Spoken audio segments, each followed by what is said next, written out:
السلام عليكم ورحمة الله وبركاته. الحمد لله رب العالمين والصلاة والسلام على رسوله محمد وعلى آله وأصحابه أجمعين. আল্লাহ তাআলার অসংখ্য মেহেরবানি যে আল্লাহ তাআলা আজকে আমাদেরকে গুরুত্বপূর্ণ একটি সেশনে একত্রিত করেছেন। আজকে আমাদের এই সেশনে আলোচনা করবেন মুহতারাম উস্তাদ হযরত মাওলানা মুফতি মুঈনুল ইসলাম সাহেব হাফিজাহুল্লাহ। আলোচনা শুরুর আগে আমি হযরতকে সবার সাথে পরিচয় করিয়ে দিতে চাই। তিনি হিফজ করেছেন এবং এরপরে প্রাথমিক পড়াশোনা করেছেন জামিয়া দারুল মাআরিফ আল ইসলামিয়াতে। এরপরে হাটহাজারী মাদ্রাসায় পড়াশোনা করেছেন এবং তারপর ভারতের দারুল উলুম দেওবন্দ থেকে দাওরায়ে হাদিস সম্পন্ন করেছেন। এরপরে তিনি হাটহাজারী মাদ্রাসা থেকে ইফতা সম্পন্ন করেছেন এবং বর্তমানে তিনি বাইতুল আতিক জামে মসজিদের খতিব হিসেবে কর্মরত আছেন এবং সেই সাথে আল হাসানাইনের অ্যারাবিক ডিপার্টমেন্টের কোঅর্ডিনেটর হিসেবে দায়িত্বরত আছেন। তো হযরতের আলোচনার টপিক হচ্ছে শিরক এবং মূর্তি এবং ছবির সাথে এর প্রাসঙ্গিকতা নিয়ে। অত্যন্ত গুরুত্বপূর্ণ আলোচনা। আমরা আশা করছি হযরতের আলোচনা থেকে আমরা অনেক গুরুত্বপূর্ণ ইনসাইট পাবো এবং আমরা অনেক কিছু শিখব। এ পর্যায়ে আমি মুহতারামকে তার আলোচনা শুরু করার জন্য বিনীত অনুরোধ জানাচ্ছি। আসসালামু আলাইকুম ওয়া রাহমাতুল্লাহি ওয়া বারাকাতুহু। আলহামদুলিল্লাহি রাব্বিল আলামিন ওয়াসসালাতু ওয়াসসালামু আলা সাইয়্যিদিল আমবিয়াই ওয়াল মুরসালিন ওয়া আলা আলিহি ওয়া আসহাবিহি আজমাইন আম্মা বা'দ। فأعوذ بالله من الشيطان الرجيم بسم الله الرحمن الرحيم وإذ قال لقمان لابنه وهو يعظه يا بني لا تشرك بالله إن الشرك لظلم عظيم وقال تعالى ولقد أوحينا إليك وإلى الذين من قبلك لئن أشركت ليحبطن عملك ولتكونن من الخاسرين. وعن عبد الله بن مسعود رضي الله عنه قال جاء رجل إلى النبي صلى الله عليه وسلم فقال أي الذنب أكبر عند الله؟ قال أن تدعو لله ندا وهو خلقك متفق عليه. আজকে যে বিষয়টি নিয়ে আলোচনা হবে আমাদের মুহতারাম নায়েবে মুহতামিম বলেছেন যে আমাদের মানব জাতির সৃষ্টির মূল লক্ষ্য যেটা, যে কারণে আল্লাহ রাব্বুল আলামিন যুগে যুগে নবী রাসূলদেরকে পাঠিয়েছেন, একটাই উদ্দেশ্য ছিল আল্লাহর তাওহীদ প্রতিষ্ঠা করা। এক শব্দে আমাদের ধর্মকে কেউ যদি প্রকাশ করতে চায়, আমাদের ধর্ম হচ্ছে দ্বীনে তাওহীদ। এই তাওহীদের পরিচয় কুরআনে কারীমের প্রতিটা পাতায় পাতায় আল্লাহ রাব্বুল আলামিন সরাসরি বলেছেন অথবা ইশারায় বলেছেন তাওহীদের বিষয়গুলো।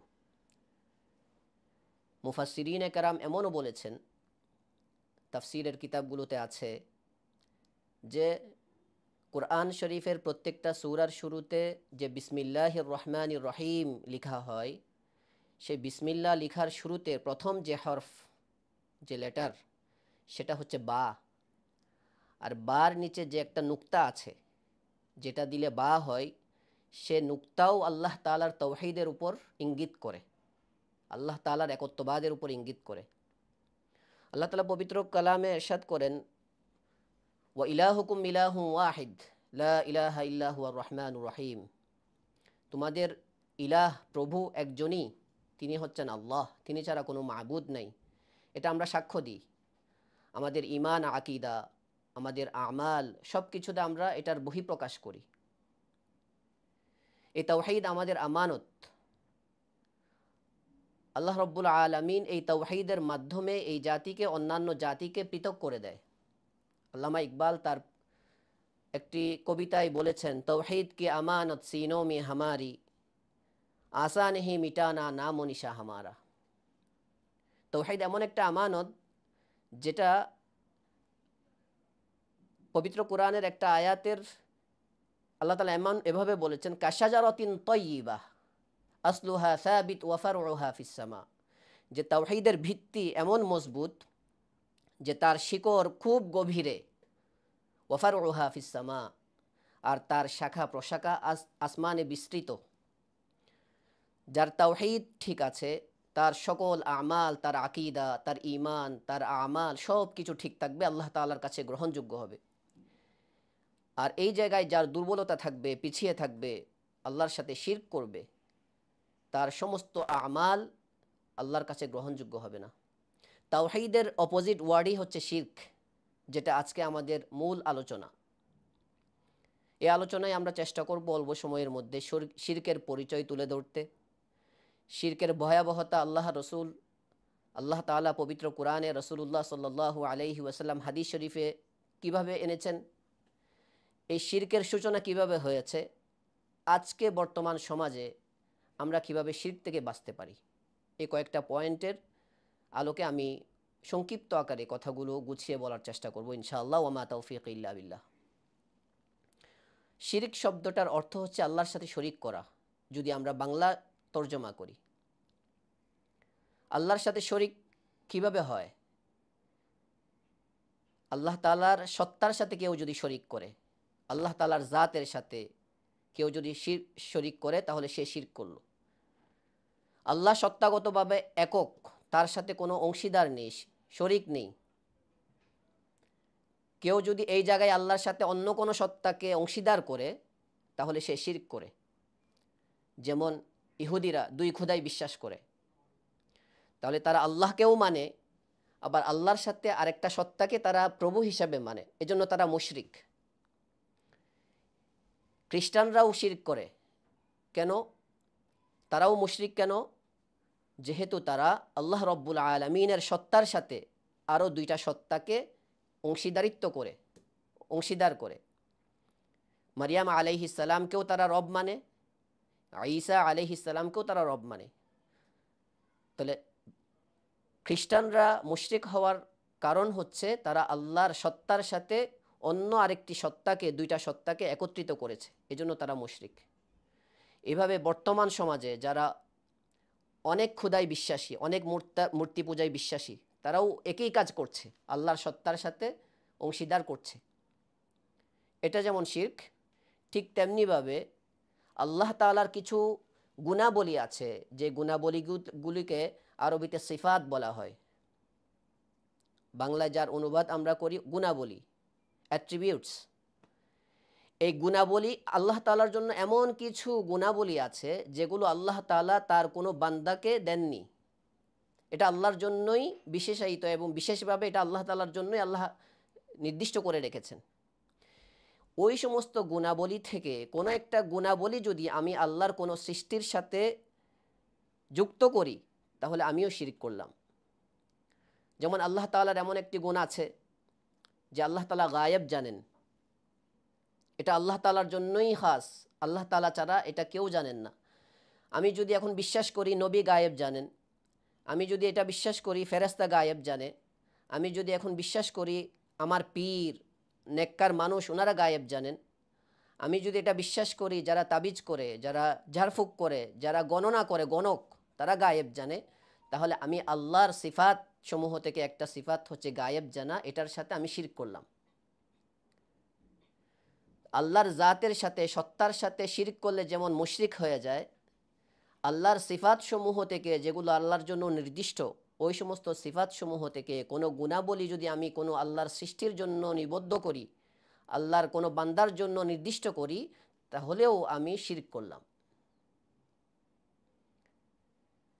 আল্লাহ রাব্বুল আলামিন পবিত্র কোরআনে কারিমের মধ্যে অসংখ্য আয়াতে এই শিরকের ভয়াবহতা, এই শিরকের পরিণতি কী হবে, বিস্তারিত আলোচনা করেছেন। কোরআনে যে বিষয় নিয়ে সবচেয়ে বেশি আলোচনা হয়েছে সেটা হচ্ছে শিরক। এই বিষয় ছাড়া অন্যান্য যে বিষয়গুলো আছে এগুলো নিয়ে এত বেশি আলোচনা হয়নি। পবিত্র কোরআনে কারিমের সূরা লুকমান যে আয়াতটা আমি পড়েছি খুতবার শুরুতে, সে আয়াতে আল্লাহ রাব্বুল আলামিন ইরশাদ করেন, ওয়া ইয ক্বালা লুকমানু লিবনিহি ওয়া হুয়া ইয়াইদুহু ইয়া বুনাই লা তুশরিক বিল্লাহ।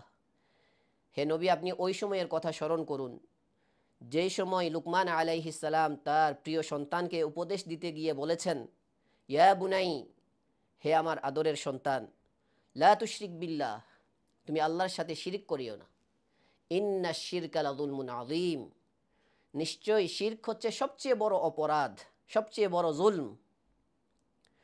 জুলুম শব্দটা আমরা বাংলায়ও ব্যবহার করি, অন্যায়। কিন্তু আরবিতে জুলমের একটা অর্থ আছে। যারা আরবি ভাষাবিদ, অভিধানে এই জুলমের অর্থ লিখতে গিয়ে ওনারা লিখেছেন ওয়াদউ শাই ফি গায়রি মাহাল্লিহি, কোন একটা জিনিসকে তার উপযুক্ত স্থানে না বসানো, কোন একটা জিনিসকে তার আপন জায়গা থেকে সরিয়ে ভিন্ন জায়গায় নিয়ে আসা। শিরকের মধ্যে কোন একটা হয়, হয়তো আল্লাহ রাব্বুল আলামিনের জাত থেকে মানুষের কাতারে নিয়ে আসে, অথবা আল্লাহ রাব্বুল আলামিনের স্থানে মানুষকে পৌঁছিয়ে দেয়। দুইটা থেকে কোনো একটা হয়। এজন্য আল্লাহ রাব্বুল আলামিন বলেছেন এই শিরক সবচেয়ে বড় জুলম, অন্যায়। সূরা জুমারের 65 নম্বর আয়াতে আল্লাহ রাব্বুল আলামিন ইরশাদ করেন ওয়ালাকাদ আওহাইনা ইলাইকা ওয়া ইলাল্লাযীনা মিন ক্বাবলিক, হে নবী, আমি আপনি এবং আপনার পূর্বে যারা নবী হিসেবে গত হয়েছেন তাদের প্রত্যেকের নিকট একটি ওহী নাজিল করেছি। হয়তো হুকুম ভিন্ন ছিল, এক একজন উম্মতের এক একজন নবীর নামাজ ভিন্ন ছিল, এক একজন নবীর নামাজ হয়তো কোনো নবীর এক ওয়াক্ত নামাজ নিয়ে আসছেন, কোনো নবী দুই ওয়াক্ত নামাজ নিয়ে আসছেন, হুকুমের ক্ষেত্রে ভিন্নতা থাকতে পারে, কিন্তু একটা হুকুম সমস্ত আম্বিয়া আলাইহিমুসসালামকে আমি দিয়েছি, সেটা হচ্ছে লাইন আশরাকতা, যদি তুমি শিরক করো, লায়াহবাতান্না আমালুক, তোমার সমস্ত আমল বিনষ্ট হয়ে যাবে, নষ্ট হয়ে যাবে, ওয়ালা তাকুনান্না মিনাল খাসিরিন, এবং তুমি ক্ষতিগ্রস্তদের অন্তর্ভুক্ত হয়ে যাবে। এই সম্বোধনটা আল্লাহ রাব্বুল আলামিন তার সর্বশ্রেষ্ঠ নবী, সর্বোত্তম নবী, সর্বশেষ নবী রাসূলুল্লাহ সাল্লাল্লাহু আলাইহি ওয়াসাল্লামকে সম্বোধন করে বলেছেন। এবং রাসূল সাল্লাল্লাহু আলাইহি ওয়াসাল্লামকে যে সম্বোধন করে বলেছেন, আল্লাহ তাআলা রাসূল সাল্লাল্লাহু আলাইহি ওয়াসাল্লামকে বলেছেন, নবী যদি তুমি শিরকে লিপ্ত হও তোমার সমস্ত আমল নষ্ট হয়ে যাবে। আমরা বান্দা হিসেবে যদি আমরা শিরকে লিপ্ত হই তাহলে আমাদের কি অবস্থা হতে পারে? যেখানে রাসূল সাল্লাল্লাহু আলাইহি ওয়াসাল্লাম সর্বোত্তম, সেখানে রাসূল সাল্লাল্লাহু আলাইহি ওয়াসাল্লামের শানে আল্লাহ রাব্বুল আলামিন এই কথা বলেছেন। তো রাসূল সাল্লাল্লাহু আলাইহি ওয়াসাল্লামের মাধ্যমে উম্মতকে শেখানো উদ্দেশ্য, যাতে উম্মত এই শিরকের গুনাহ থেকে বেঁচে থাকতে পারে। সূরা নিসার 48 নম্বর আয়াতে আল্লাহ রাব্বুল আলামিন এই শিরকের ভয়াবহতা উল্লেখ করে বলেন ইন্নাল্লাহা লা ইয়াগফিরু আন ইউশরাকা বিহি ওয়া ইয়াগফিরু মা দুনা যালিকা লিমান ইয়াশা, নিশ্চয় আল্লাহ তাআলা সকল গুনাহকে তওবা করার মাধ্যমে মাফ করে দিবেন। লা ইয়াগফিরু আন ইউশরাকা বিহি, কিন্তু আল্লাহ রাব্বুল আলামিন শিরকের গুনাহ মাফ করবেন না। আল্লাহ রাব্বুল আলামিন শিরকের গুনাহ মাফ করবেন না। সূরা মায়েদার 72 নম্বর আয়াতে আল্লাহ তাআলা আরেকটু স্পষ্ট করে বলেছেন ইন্নাহু মান ইউশরিক বিল্লাহ ফাকাদ হারামাল্লাহু আলাইহিল জান্নাহ, যারা আল্লাহর সাথে শিরক করবে তাদের ঠিকানা হবে জাহান্নাম। আল্লাহ তাআলা তাদের জন্য জান্নাতকে হারাম করে দিয়েছেন। এভাবে প্রত্যেকটা আল্লাহ রাব্বুল আলামিন আরও অসংখ্য আয়াত আছে যে আয়াতগুলোতে শিরকের ভয়াবহতা, শিরকের পরিণতি এ সম্পর্কে বিস্তারিত আলোচনা করেছেন। এবং সমস্ত নবীদেরকে আল্লাহ রাব্বুল আলামিন তাওহীদের বার্তা যাতে তার উম্মতকে শিখায়, শিরক থেকে বাঁচে, এই শিক্ষা দেওয়ার তালিম দিয়ে পাঠিয়েছেন। রাসূলুল্লাহ সাল্লাল্লাহু আলাইহি ওয়াসাল্লামের হাদিসে অসংখ্য হাদিস এমন পাওয়া যায় যেগুলোতে শিরকের ভয়াবহতা আসছে।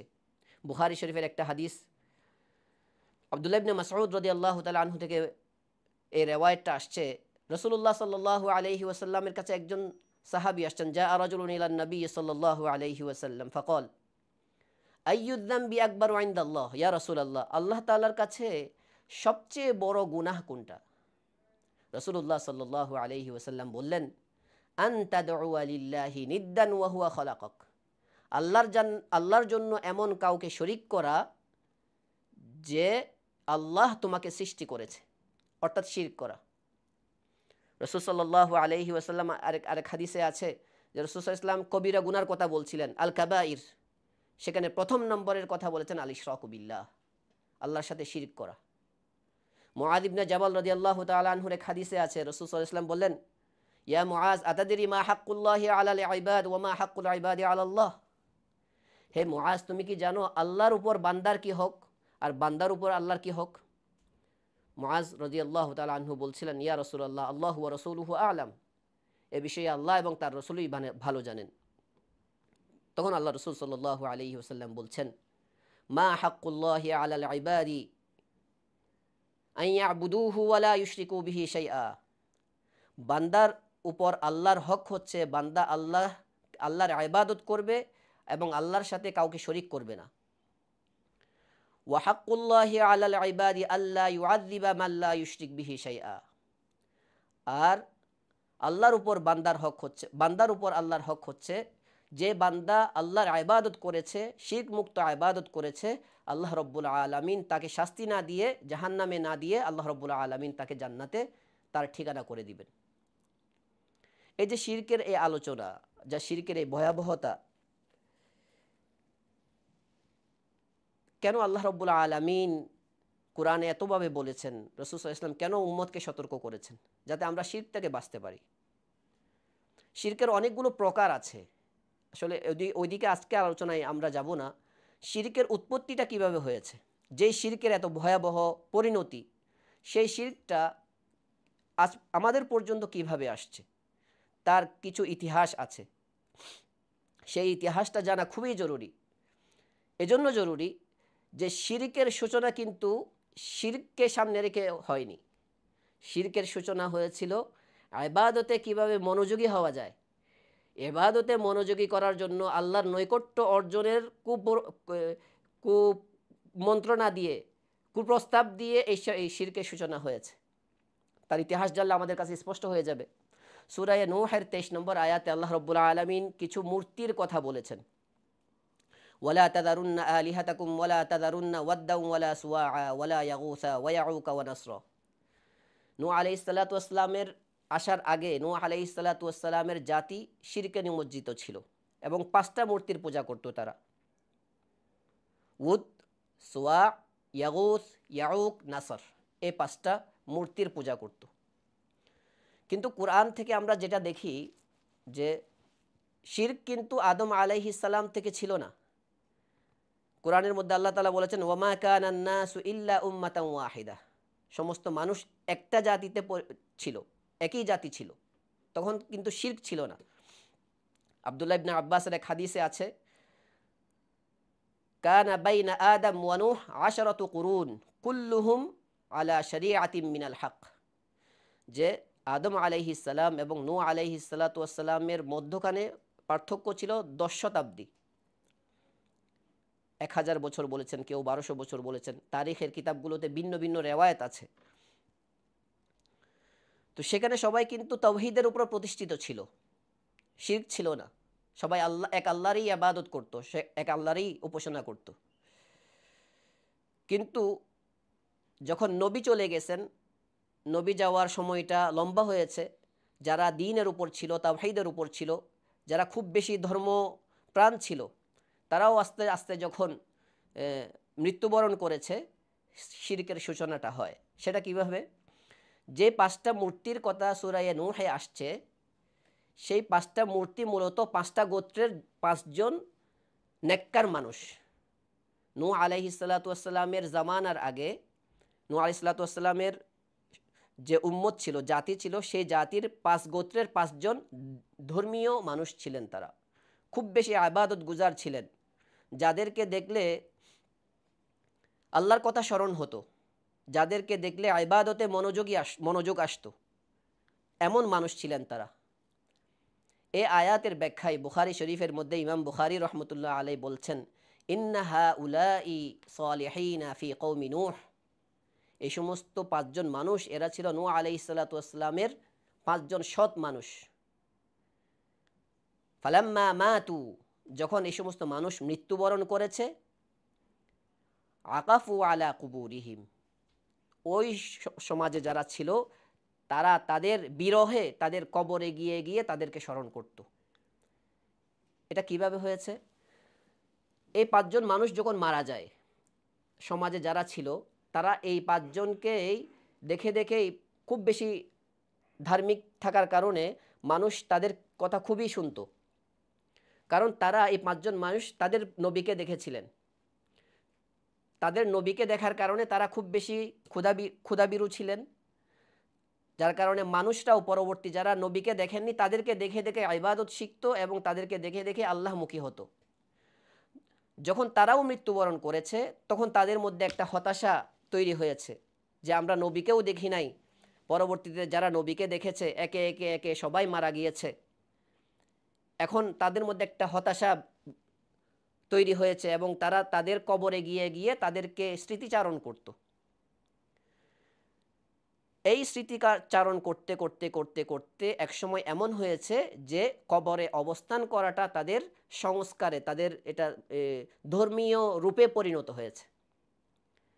অবস্থানটা ছিল তো মূলত তাদেরকে স্মৃতিচারণের লক্ষ্যে, কিন্তু একটা প্রজন্ম যখন অবস্থান করা শুরু করেছে, পরবর্তী প্রজন্ম এসে এটা তাদের ধর্মীয় রীতি হিসেবে তারা অবস্থান করাটাকে ধর্মীয় রীতি বানিয়ে নিয়েছে। এই সুযোগে ইবলিস আদম আলাইহিস সালাতু ওয়াসসালামের সৃষ্টির পর থেকেই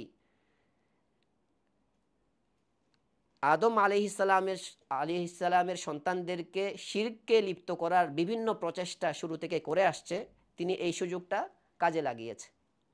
ইবলিস আসছে ভালো ধার্মিক মানুষের আকৃতি ধারণ করে ধার্মিক মানুষদের কাছেই আসছে, যারা এই কবরে অবস্থান করছে তাদের কাছে আসছে। এসে বলছে যে যাদেরকে দেখে তোমরা ইবাদতে মনোযোগী হতা, তোমরা ইবাদত করতা, এই ইবাদত করাটাই হচ্ছে আল্লাহ তাআলার পক্ষ থেকে জান্নাত পাওয়ার অন্যতম মাধ্যম। তোমরা এই ইবাদত যদি করতে থাকো তাহলে তোমরা আল্লাহ তাআলার পক্ষ থেকে জান্নাত পেতে পারবা। আর যদি তোমরা আল্লাহ তাআলার অবাধ্য হও তাহলে তোমাদেরকে জাহান্নামে যেতে হবে। এই কথাটা বলেছে। বলার পর বলছে যে তোমাদের কাছে আমার একটা প্রশ্ন, যে তোমাদের এই যে 5 জন মানুষ যারা নেককার ছিল, তারা থাকা অবস্থায় তোমরা যেভাবে আল্লাহর ইবাদত বন্দেগী করতে, তোমাদের তখন আল্লাহর ইবাদত বন্দেগী করার জন্য যে আগ্রহ স্পিড ছিল, তাদের বিলুপ্তিতে, তাদের ইন্তেকালের পর তোমরা কি সেই আগ্রহ এখন পাও? ইবলিসের প্রশ্ন নেককার মানুষদের কাছে। ইবলিসও নেককার মানুষের আকৃতি ধারণ করে আসছে। তখন তারা বলছে যে তারা থাকা অবস্থায় আমরা ইবাদতে যে মনোযোগ পেতাম, ইবাদতে যে আগ্রহ পেতাম, তাদের ইন্তেকালের পর আমাদের সেই আগ্রহটা আস্তে আস্তে কমতে শুরু করেছে। আমরা আগের মতো সেই স্বাদ পাই না ইবাদতে, ইবাদত করার সেই আগ্রহ তৈরি হয় না আমাদের অন্তরে। তখন শয়তান তাদেরকে প্রশ্ন করছে, তোমরা কি চাও সেই আগের আগ্রহ তোমাদের মধ্যে ফিরে আসুক? তোমরা কি চাও তোমাদের ওই সমস্ত পূর্ববর্তী বাপদাদা যারা নেককার ছিলেন, তারা থাকা অবস্থায় তোমরা যেভাবে ইবাদত বন্দেগী করতে, আজও তোমরা তাদের অনুপস্থিতি থাকা সত্ত্বেও সেই রকম ইবাদত বন্দেগী করো? তখন তারা বলল, অবশ্যই আমরা চাই। তখন ইবলিস তাদেরকে একটা পরামর্শ দিয়েছে যে দেখো, এত কষ্ট করে তাদের কবরস্থানে আসার প্রয়োজন নেই। তোমাদের ওই সমস্ত বাপদাদার আকৃতি তোমাদের মনে আছে না? তাদের নাক কেমন ছিল, চোখ কেমন ছিল, চেহারা কেমন ছিল, তাদের অবয়ব কেমন ছিল? তখন তারা বলছে অবশ্যই মনে আছে। তখন ইবলিস বলছে, যদি তোমরা তাদের একটা ছবি অঙ্কন করো, সেই ছবি অঙ্কন করে সেটা যদি তোমরা তোমাদের ঘরে কোনো একটা জায়গায় রাখো, তাহলে প্রতিদিন প্রত্যেকটা সেকেন্ডে সেকেন্ডে তোমরা তাদেরকে দেখতে পারবা। আর তোমাদের ইবাদত গাহ যেগুলো আছে, মসজিদ যেখানে তোমরা গিয়ে আল্লাহর ইবাদত করো, সেখানেও যদি একটা ছবি লটকিয়ে রাখো, তাহলে তাদেরকে দেখে দেখে তোমাদের সেই আগের কথা স্মরণ হবে, আগের সেই স্পিড আসবে, আগের সেই আগ্রহ আসবে, মনোযোগ আসবে, ইবাদতে তোমরা আরও আগে বাড়তে পারবা। শয়তানের এই কুপ্রস্তাব, যদিও বা সেটা ভালো উদ্দেশ্যে ছিল, যে ইবাদতে মনোযোগী করাটাই উদ্দেশ্য ছিল, তারা খুব সহজে এটা মেনে নিয়েছে এবং গ্রহণ করেছে। শয়তানের এই কুপ্রস্তাব তারা সাথে সাথেই তাদের জীবনে বাস্তবায়ন করা শুরু করেছে। তারা এই 5 জন নেককার সৎ মানুষের আকৃতি ছবি বানিয়ে তারা নিজেদের ঘরে, নিজেদের ইবাদত গাহে, যে সমস্ত মাজলিসে তারা বসতো, ওই সমস্ত মাজলিসে এই সমস্ত ছবিগুলো লটকানো শুরু করেছে। এবং তারা বলছে যে আমরা তাদেরকে দেখে দেখে আমাদের সেই আগের স্পিরিট, ইবাদতের আগ্রহ তৈরি হচ্ছে। এটা হচ্ছে সূচনা ছবির। এবং এটার উদ্দেশ্য ছিল, ছবির উপাসনা করা উদ্দেশ্য ছিল না, ছবিকে সম্মান করা উদ্দেশ্য ছিল না। উদ্দেশ্য ছিল একটাই, আল্লাহর ইবাদত কিভাবে আমরা মনোযোগী হই, আল্লাহর ইবাদতে কিভাবে আমরা মনোযোগী হই, আল্লাহর ইবাদতে কিভাবে আমাদের আগ্রহ বাড়ে, এটাই উদ্দেশ্য। এই প্রজন্ম এই উদ্দেশ্যের উপর ছিল, এই প্রজন্ম এটার উপর ছিল এবং তারা এটার উপর থেকে আল্লাহর ইবাদত বন্দেগী করত। এরপর পরবর্তী প্রজন্ম আসছে। পরবর্তী প্রজন্ম আসার পরে তাদেরকে ইবলিস জিজ্ঞেস করেছে, তোমরা কেন তোমাদের ঘরে এই ছবিগুলো রেখেছো? তখন তারা উত্তর দিয়েছে, এই ছবিগুলো হচ্ছে আমাদের বাপদাদাদের, যারা আমাদের নবীদেরকে দেখেছেন। তাদের থাকা অবস্থায় আমাদের বাপদাদা, অর্থাৎ বাপদাদা বা আরও আগের আমাদের বাবারা তাদেরকে তাদের ছবি রেখে আল্লাহর ইবাদত করত। আর আমাদের বাবারা যেহেতু সৎ পথের অনুসারী ছিল, তারা বিপদগামী ছিল না, সুতরাং আমরাও তাদের সেই রেখা যাওয়া এই চিহ্নগুলো আমরাও আমাদের জীবনে বাস্তবায়ন করছি। সেজন্য আমরা এগুলো আমাদের ইবাদতগাহে, আমাদের ঘরে রেখে আমরা ইবাদত করছি। শয়তান তাদেরকে এটার উপর রেখে দিয়েছে, কোনো কুপ্রস্তাব দেয় নাই। এরপরে দ্বিতীয় প্রজন্মও গেল, পরবর্তীতে তৃতীয় প্রজন্ম আসছে। তৃতীয় প্রজন্ম আসার পরে শয়তান তাদেরকে জিজ্ঞেস করেছে, কেন তোমরা এটা করো? তখন দেখা যাচ্ছে এই ছবিগুলো আস্তে আস্তে মুছে যাচ্ছে, বৃষ্টিতে ভিজে যাচ্ছে, মুছে যাচ্ছে, বা কোনো কারণে মুছে যাচ্ছে। তখন তাদেরকে শয়তান একটা প্রস্তাবনা দিয়েছে এভাবে, ভালো মানুষের আকৃতি ধারণ করে, প্রত্যেকবারই এরকম ছিল যে তোমরা একটা কাজ করলে কেমন হয়, যে এই ছবিটা তোমরা পাথরে অঙ্কন করো যাতে স্থায়ী থাকে। পাথরে অঙ্কন করলো এবং ওই পাথর ঘরের মধ্যে রাখা শুরু হলো। পরবর্তীতে শয়তান তাদেরকে বলেছে এটা, যে দেখো তোমাদের পূর্বপুরুষরা এই ছবিগুলো রাখার অন্যতম একটা কারণ ছিল যে এরা আল্লাহর নৈকট্যপ্রাপ্ত বান্দা। তাদের সামনে ছবি রেখে যদি ইবাদত করা হয় তাহলে আল্লাহ তাআলা তাদের ইবাদতগুলো কবুল করতেন। উদ্দেশ্য হচ্ছে এটা যে তাদের সম্মান করার কারণে আল্লাহ ইবাদত কবুল করছে, ছবির সম্মান করার কারণে আল্লাহ তাআলা তাদের ইবাদত কবুল করতেন। সুতরাং তোমরা যত বেশি এই ছবিগুলোর সম্মান করবে তত বেশি আল্লাহ তাআলা তোমাদের ইবাদতগুলো কবুল করবেন।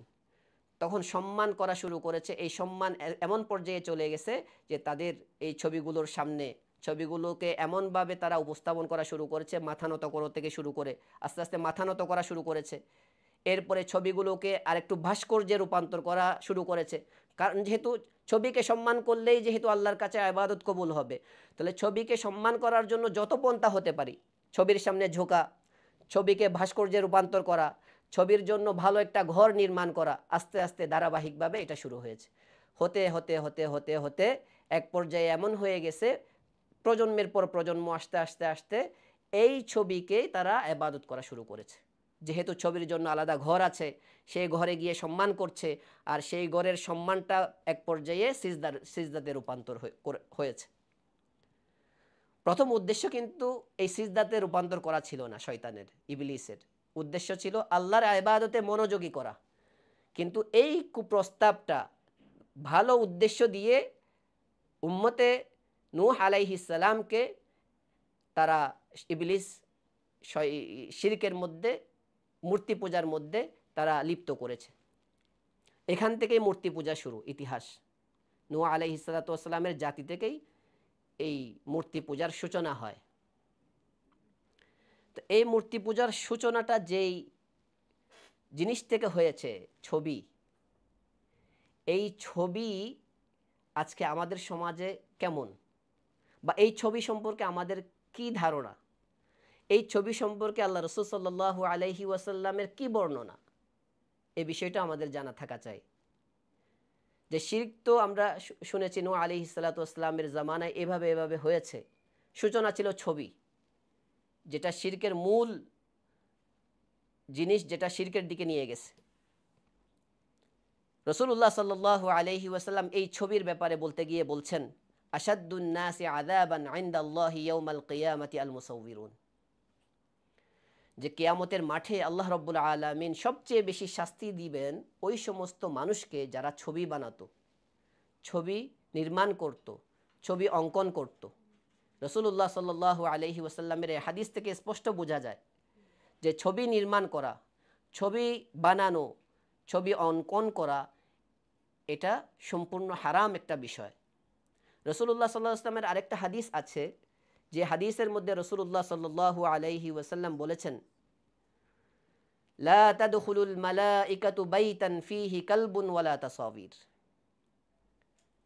মিশকাত শরীফে এই হাদিস আছে, যে রাসূলুল্লাহ সাল্লাল্লাহু আলাইহি ওয়াসাল্লাম বলছেন ওই ঘরে রহমতের ফেরেশতা প্রবেশ করবে না যেই ঘরে কুকুর অথবা প্রাণীর ছবি থাকে। আজকে আমরা সবাই প্রত্যেকটা জিনিসে আল্লাহ তাআলার বারাকা চাই। রাসূলুল্লাহ সাল্লাল্লাহু আলাইহি ওয়াসাল্লাম বারাকার জন্য দোয়া শিখিয়ে দিয়েছেন। দুধ খাওয়ার পরে বারাকার দোয়া আছে, আল্লাহুম্মা বারিক লানা ফীহি ওয়া জিদনা মিনহু। প্রত্যেকটা কাজের মধ্যে আল্লাহ তাআলা বরকতের দোয়া করেছেন। রাসূলুল্লাহ সাল্লাল্লাহু আলাইহি ওয়াসাল্লাম প্রত্যেকটা সকালের মধ্যেও বারাকা আছে বলে হাদিসের মধ্যে আসছে। কিন্তু যেই ঘরে ছবি থাকবে সেই ঘরে তো আল্লাহ তাআলার রহমত আসতে পারবে না। যেই ঘরে আল্লাহর রহমত আসতে পারবে না সেই ঘরে আল্লাহ তাআলার বারাকা কিভাবে আসবে? আমরা চাই আমাদের খাবারের মধ্যে বারাকা থাকুক, যেটা খেয়ে আমাদের সন্তানরা সুসন্তান হবে। আমাদের কাজে কর্মে বারাকা থাকুক, যে কাজকর্মে করলে আমি নিজেও উপকৃত হব, অন্যরাও উপকৃত হবে, সমাজ উপকৃত হবে। কিন্তু যেই জিনিসটাকে আল্লাহ রাসূল সাল্লাল্লাহু আলাইহি ওয়াসাল্লাম গজবের কারণ বলেছেন, যেই জিনিসকে আল্লাহ রাসূল সাল্লাল্লাহু আলাইহি ওয়াসাল্লাম বরকত শূন্য বলেছেন, অলক্ষণের কারণ অলক্ষণে বলেছেন, যে জিনিসের উপস্থিতি আল্লাহ তাআলার রহমতকে অবতরণ করতে বাধা প্রদান করে, ওই জিনিসটাকেই আজকে আমাদের প্রত্যেকটা জায়গায় কিন্তু কল্যাণের বস্তু মনে করছে। প্রত্যেকটা জায়গায় এটা আমাদের সমাজের প্রত্যেকটা ক্ষেত্রেই এই ছবির ব্যবহার আছে। প্রত্যেকটা পণ্যের মধ্যে ছবির ব্যবহার আছে। শিশুর কোনো জিনিস আমরা কিনতে যাই, তার খেলনা হোক, খেলনার মধ্যেও ছবির ব্যবহার আছে। একটা চিপস কিনবো, সেখানেও ছবির ব্যবহার আছে। বাচ্চাদের কাপড় কিনবো, সে বাচ্চাদের কাপড়ের মধ্যেও ছবি আছে, প্রাণীর ছবি। এই যে ছবি, প্রত্যেকটা জায়গায় ছবি ছবি ছবি, আমরা মনে করছি এই ছবি আমার ব্যবসাকে বহুগুণ বাড়িয়ে দিবে। আমি মনে করছি এই ছবি আমার সব কিছুতে বারাকা এনে দিবে। অথচ নবীজি সাল্লাল্লাহু আলাইহি ওয়াসাল্লামের ঘোষণা হচ্ছে এই ছবি হচ্ছে আল্লাহ তাআলার রহমত থেকে দূরে সরার অন্যতম কারণ। আল্লাহ তাআলার রহমত ঘরে আসার অন্যতম প্রতিবন্ধকতা সৃষ্টি করে এই ছবি। সুতরাং এই ছবি সম্পর্কে আমাদের কি বিশ্বাস থাকা চাই, বা এই ছবি সম্পর্কে আমাদের কতটুকু সতর্কতা অবলম্বন করা বা কতটুকু এহতিয়াত পরহেজ করা চলা, এটা বিবেচনাধীন একটা বিষয়। রাসূলুল্লাহ সাল্লাল্লাহু আলাইহি ওয়াসাল্লামের এক হাদিসে মা আয়েশা রাদিয়াল্লাহু তাআলা আনহা বলছেন, বুখারী শরীফের মধ্যে হাদিস বর্ণনা আছে, রাসূলুল্লাহ সাল্লাল্লাহু আলাইহি ওয়াসাল্লাম একটা সফর থেকে আসছেন, এসে দেখলেন দরজার মধ্যে একটা পর্দা ঝুলানো। তো নবীজি দেখলেন ওই পর্দার মধ্যে একটা প্রাণীর ছবি।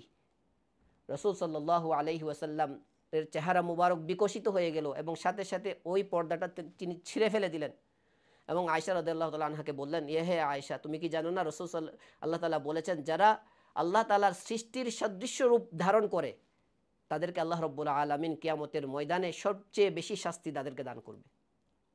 আরেকটা হাদিসে আয়েশা রাদিয়াল্লাহু তাআলা আনহার, এটাও বুখারী শরীফের মধ্যে আছে, বলছেন রাসূলুল্লাহ সাল্লাল্লাহু আলাইহি ওয়াসাল্লামের জন্য একটা তেপায়া, কোন কোন রিওয়ায়াতের মধ্যে বালিশ কিনেছেন আয়েশা রাদিয়াল্লাহু তাআলা নবীজির জন্য।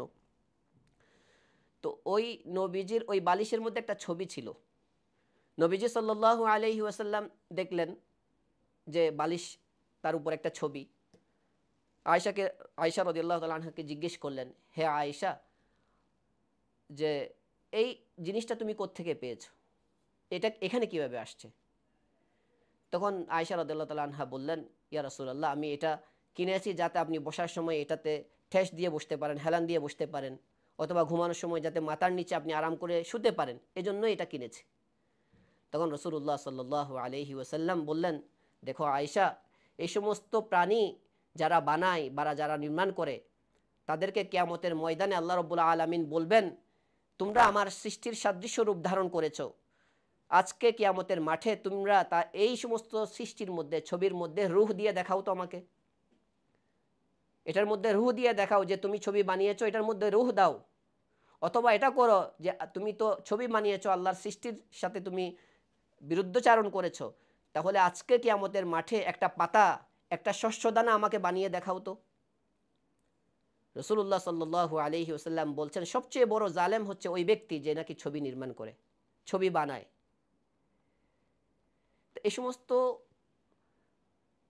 রাসূলুল্লাহ সাল্লাল্লাহু আলাইহি ওয়াসাল্লামের সতর্ক বার্তা, সতর্ক বাণীগুলো যখন আমাদের সামনে আসে, সমস্ত কিতাবসমূহের মধ্যে বিশেষ করে মুহাদ্দিসিনে কারাম ইবনে হাজার আসকালানি রহমতুল্লাহ আলাই, তারপরে উমদাতুল কারির মধ্যে বদরুদ্দিন আইনি রহমতুল্লাহ আলাই, মুল্লা আলী কারি রহমতুল্লাহ আলাই, এই সমস্ত মুহাদ্দিসিনে কারাম যারা বুখারী শরীফের তাফসীর, বুখারী শরীফের ব্যাখ্যা গ্রন্থ লিখেছেন, তারা সবাই একমত এটার উপর যে তাসওয়িরুস সুওয়ার এটা হারাম, আশাদ্দুত তাহরিম বলেছেন। এটা চাই সম্মানের জন্য হোক অথবা সম্মানের জন্য না হোক, এমনিই হোক, ওনারা বলেছেন সাওয়াউন কানা ফি সাউব আও ফিল সাহান আও ফিল জিদার, চাই সেটা কাপড়ের মধ্যে হোক ছবি, চাই সেটা কোনো প্লেটের মধ্যে হোক, কোনো বস্তুর মধ্যে হোক, দেয়ালের মধ্যে হোক, কোনো জায়গায় প্রাণীর ছবি এটা বৈধ নয়, শরীয়তসম্মত নয়। আজকে আমাদের শিক্ষাক্ষেত্রেও এই ছবির ব্যবহার, বর্তমান সমাজের আধুনিক গবেষণা, যেটা আপডেট গবেষণায়, যেটা আমরা সবার মুখ থেকেই শুনি, যে বর্তমান সবচেয়ে বড় গবেষণা যেটা হয়েছে যে ছবির মাধ্যমে শিক্ষাদান এটাই হচ্ছে সবচেয়ে সহজ এবং সবচেয়ে ফলপ্রসূ। এটা বর্তমান সমাজের যারা গবেষক বা আপডেট যেটা সমাজের প্রত্যেকটা জায়গায় জায়গায় চলছে, প্রত্যেকটা জায়গায়, সমাজে না, এটা পুরো বিশ্বের মধ্যে এটা প্রচলন। কিন্তু আল্লাহ নবী সাল্লাল্লাহু আলাইহি ওয়াসাল্লামের হাদিসের যদি আমরা দেখি, যেই ছবিকে তিনি লানতের বস্তু বলেছেন, সেই ছবি সবচেয়ে বড় উত্তম কিভাবে হতে পারে? এটা আমার একটা প্রশ্ন। যেই ছবি নবীজি বলেছেন লানতের বস্তু, যেই ছবি থাকলে ঘরে রহমত আসবে না, যেই ছবি থাকলে আল্লাহ তাআলার রহমত দূরে চলে যায়, বরকত শূন্য হয়ে যায়, সেই বস্তু কিভাবে আমাদের সমাজে সবচেয়ে বড় কল্যাণকর বিষয় হতে পারে? আমরা যারা ঈমান আকীদা, আমরা যারা আল্লাহকে বিশ্বাস করি, আল্লাহ রাসূল সাল্লাল্লাহু আলাইহি ওয়াসাল্লামকে বিশ্বাস করি, আমরা এটা মনে করি যে সমাজ একদিকে থাকবে, আল্লাহ রাসূল সাল্লাল্লাহু আলাইহি ওয়াসাল্লামের কথা যদি একদিকে থাকে, তাহলে আল্লাহ রাসূল সাল্লাল্লাহু আলাইহি ওয়াসাল্লামের কথাকেই আমরা অগ্রাধিকার দিব। নূহ আলাইহিস সালাতু ওয়াসালাম যখন ওই সমাজের মধ্যে দাওয়াত দিতে এসেছেন, যেই সমাজে এই 5 জন মানুষের পূজারী ছিল, একজনও এমন ছিল না যে আল্লাহকে বিশ্বাস করত, যে ইতিহাস আপনাদেরকে জানিয়েছি। তো নূহ আলাইহিস সালাতু ওয়াসালাম যখন দাওয়াত দেওয়া শুরু করেছেন, আনি আবুদুল্লাহ ওয়াত্তাকুহু ওয়াতিউন, আল্লাহর ইবাদত করো, আল্লাহকে ভয় করো, তার আনুগত্য করো, তখন সমস্ত মানুষ এক বাক্যে নূহ আলাইহিস সালাতু ওয়াসালামকে অস্বীকার করত, এক বাক্যে অস্বীকার। রাতে দিনে দুপুরে সন্ধ্যায় যে যাকে যখন পেত তখনই তাওহীদের দাওয়াত দিতেন। তারা এটাই বলতো যে দেখো, সমাজের প্রত্যেকটা মানুষ আমাদের বাপদাদাকে এভাবে দেখে আসছে, আজকে নূহ আলাইহিস সালাম এভাবে বলছে আমাদেরকে, তোমরা কোন দিকে যাবে? আমাদের বাপদাদা সমাজ যেটাকে গ্রহণ করে নিয়েছে সেদিকে যাবে, নাকি নূহ যেটা তোমাদেরকে নতুনভাবে শিখাচ্ছে সেদিকে যাবে? তখন 950 বছর, 1-2 বছর না, 950 বছর নূহ আলাইহিস সালাতু ওয়াসসালাম এই তাওহীদের দাওয়াত দিয়েছেন। সমাজের মানুষ এটাই বলতো যে তুমি যদি নূহের পক্ষে যাও, সমাজ তোমাকে বিতাড়িত করবে, সমাজ তোমাকে একগুঁয়ে করে দিবে, তুমি সবার থেকে আলাদা হয়ে যাবে। নূহ আলাইহিস সালাতু ওয়াসসালাম এটাই বললেন যে আমার আল্লাহকে যদি মানো তাহলে দুনিয়াতে তোমরা সফল হতে পারবে, আখিরাতে আল্লাহ রাব্বুল আলামিন তোমাদেরকে জান্নাত দিবে। 40 জন মানুষ মাত্র ঈমান এনেছে নূহ আলাইহিস সালাতু ওয়াসসালাম। পরবর্তীতে আল্লাহ রাব্বুল আলামিনের কাছে নূহ আলাইহিস সালাম দোয়া করেছেন, হে আল্লাহ, আমি তো 950 বছর তাদেরকে দাওয়াত দিয়েছি, তারা তো আসছে না, আপনি তাদেরকে ধ্বংস করে দেন, কারণ তাদের পরবর্তী প্রজন্ম যারা আসবে তাদেরকে এই শিরকের শিক্ষা দিবে। তো নূহ আলাইহিস সালাতু ওয়াসসালামের সমাজের যে কথা ছিল, আজকেও আমাদের সমাজে একই কথা আমাকে বলা হবে যে সমাজ এটা চায়, দেশ এটা চায়, পুরা বিশ্ব একদিকে, আর আমি কেন অন্যদিকে যাব? কারণ আমি যাব, আমার নবী এটা বলেছেন, আমার নবী যেটা বলেছেন, আমি মুসলমান হিসেবে আমার আকীদা এটাই, আমার নবী যেটা বলেছেন সেটার মধ্যেই আমার জন্য কল্যাণ নিহিত, সেটার মধ্যেই আমার সফলতা, সেটার মধ্যেই আমার কামিয়াবি। আর সমাজ যেটা বলছে, দেশ যেটা বলছে, সেটা হয়তো সাময়িক আমরা দেখতে পারি এটার সফলতা সাময়িক, কিন্তু তার যেটা গভীর যদি আমরা চিন্তা করি তাহলে এটার প্রভাব কিন্তু আমরা হয়তো দেখব না, আমাদের পরবর্তী প্রজন্ম সেটা ভোগ করবে। যেমন নূহ আলাইহিস সালাতু ওয়াসসালামের কওম ভোগ করেছিল। এই ছবির ব্যবহার শুরু হয়েছিল আল্লাহর ইবাদতে মনোযোগী করতে, সেটাই যখন শিরকে রূপান্তর হয়েছে, আজকে আমাদের সমাজেও ছবি সব কিছুর প্রধান মূল আকর্ষণ, সেই ছবি সব কিছুতে প্রাধান্য পায়। তার এই ছবি যে আমাকে শিরকের দিকে নিবে না, আমাদের পরবর্তী প্রজন্মকে শিরকের দিকে নিবে না, মূর্তি পূজার দিকে নিবে না, তার গ্যারান্টি আমি দিতে পারবো না। তো এই জন্য ফিকহবিদ যারা আছেন, যারা ইসলামিক ল নিয়ে গবেষণা করেছেন, তারা বলেছেন যে প্রাণীর ছবি এটা কোনোভাবেই শরীয়তে অনুমোদন করে না। চাই সেটা প্রিন্ট হোক, চাই সেটা ছাপা হয়ে আসুক, অথবা ড্রয়িং করে হোক, প্রাণীর ছবি কোনোভাবেই শরীয়ত সম্মত করে। এটার মধ্যে সবাই ইত্তেফাক, সবাই একমত। একটা বিষয়ে মতানৈক্য আছে, বর্তমান ডিজিটাল ছবি, এটা নিয়ে বিভিন্ন মতামত আছে, আমি ওইদিকে যাচ্ছি না। কিন্তু প্রিন্টেড ছবির ক্ষেত্রে কারো দ্বিমত নেই, এটা হারাম হওয়ার ক্ষেত্রে সবাই ইত্তেফাক, একমত। তো এই জন্য আমাদেরকেই চেষ্টা করতে হবে যে প্রাণীর ছবি বাচ্চাদের শিশু বয়স থেকে, শৈশব থেকেই ছবির প্রতি তাদের মধ্যে যাতে একটা ঘৃণা তৈরি হয়। কারণ আসলে আজকে যে এটা আমরা মনে করি, আজকে প্রত্যেকটা জিনিসে যে ছবির সয়লাভ হয়ে গেছে, এটা দ্বারা শিশুর অন্তরে ছবিটাকে সহজভাবে উপস্থাপন করা হচ্ছে। সে শৈশব থেকে যখন তার প্রত্যেকটা জিনিসে ছবি দেখছে, তার কাপড়ের মধ্যে সে ছবি দেখছে, প্রাণীর ছবি, তার খেলনার মধ্যেও সে ছবি দেখছে, তো শিশু বয়স থেকেই তার মধ্যে ছবির বীজটাকে বপন করে দেওয়া হচ্ছে কৌশলে। আর সে যখন বড় হবে, আস্তে আস্তে তার ছবির বীজটাও তত বড় হতে থাকবে, এবং সে যত বড় হবে তত সে দিন দিন এটাকে আরও বেশি সহজ করে নিবে। এটা কৌশলে আমাদের মুসলিম সমাজের সন্তানদের মনে ছবির সহজলভ্যটাকে তারা বীজ বপন করে দেওয়ার একটা পন্থা, এটা যে সব জায়গায় ছবির ব্যবহার। রাসূলুল্লাহ সাল্লাল্লাহু আলাইহি ওয়াসাল্লাম ছবি আছে এমন জায়গা দিয়ে হেঁটে যেতেও ভয় করতেন। ছবি আছে এমন জায়গায়, কারণ যেই জায়গায় ছবি আছে সেই জায়গায় তো আল্লাহর রহমত নেই, আর যেই জায়গায় আল্লাহর রহমত নেই সেই জায়গায় তো অবশ্যই আল্লাহর গজব আসবে। এজন্য এই হাদিস থেকে আমাদের বিপরীতটাও শেখা চাই, যে ঘরে রহমতের ফেরেশতা আসবে না সেই ঘরে তো আল্লাহর গজব আসবে। এজন্য রাসূলুল্লাহ সাল্লাল্লাহু আলাইহি ওয়াসাল্লাম ছবিযুক্ত স্থানে এড়িয়ে চলতেন। সুতরাং আমাদেরকেও এই জায়গায় চিন্তা করতে হবে যে আমাদের সন্তানদেরকে শিক্ষা দেওয়ার ক্ষেত্রে প্রাণীর ছবি আমরা কতটুকু ব্যবহার করতে পারবো, আদৌ পারবো কিনা। হ্যাঁ, প্রাণীর ছবি ছাড়া অন্যান্য যে সমস্ত জিনিসগুলো আছে, আকৃতির ছবি, বিভিন্ন আকৃতি, গাছগাছালি, এই সমস্ত বিষয়গুলোর ক্ষেত্রে শরীয়তে কোনো দ্বিমত নেই। এগুলো ব্যবহার করা যাবে, শিক্ষাদানের ক্ষেত্রেও ব্যবহার করা যাবে, অন্যান্য ক্ষেত্রেও ব্যবহার করা যাবে। কিন্তু প্রাণীর ছবির ক্ষেত্রে আমাদেরকে খুবই সতর্কতা অবলম্বন করা চাই। আমরা যারা আজকে এখানে আসছি, আমরাই হচ্ছি চালিকা শক্তি। আমরা অন্যদেরকে যেভাবে পথ দেখাবো তারা সেদিকেই সেই পথের প্রতীক হবে। আমরাই যদি তাদেরকে, রাসূল সাল্লাল্লাহু আলাইহি ওয়াসাল্লামের হাদিসের মধ্যে কুল্লুকুম রাঈন ওয়া কুল্লুকুম মাসউলুন আন রাইয়াতিহি, প্রত্যেকেই প্রত্যেকের জায়গায় দায়িত্বশীল, তার দায়িত্ব সম্পর্কে কাল কিয়ামতের মাঠে তাকে জিজ্ঞাসা করা হবে।